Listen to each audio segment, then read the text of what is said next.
This is a KGUN9 On Your Side news update.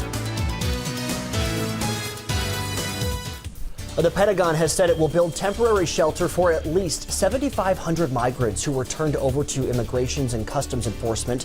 Tents will be put up at several sites in both Arizona and Texas. The cost and timeline for when it could all happen will be talked about over the next couple of weeks.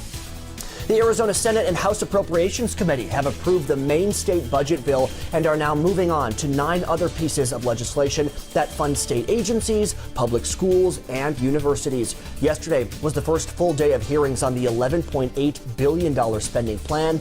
Today, the full House and Senate are likely to debate that budget. 2 bills introduced to the Arizona legislature would fund what's being called a family health pilot program. The plan is to set aside $2.5 million for 3 years to fund a statewide program that would support childbirth as an alternative to abortion and promote family formations. Supporters say would help show pregnant women abortion alternatives. Opponents say they're worried the plan is starting to threaten women's rights. Thornydale Elementary has shut its doors for the last time ever. The Marana Unified School District voted to close the campus because of low enrollment.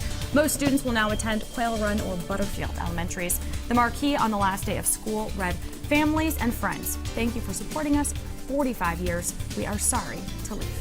One of the nation's largest public health campaigns is coming to Tucson today. Stop the Bleed focuses on training people how to stop heavy bleeding to save somebody's life. There will be 3 training events today in Tucson and Oro Valley. You can register for an event by calling or emailing the Medical Reserve Corps of Southern Arizona. There's free CPR training at St. Mary's Hospital happening today as well as part of National Emergency Medical Services Week. It was started by President Gerald Ford all the way back in 1974 to bring together communities and medical personnel to honor the dedication. The CPR training will be from 8 o'clock in the morning until noon, and anyone can attend.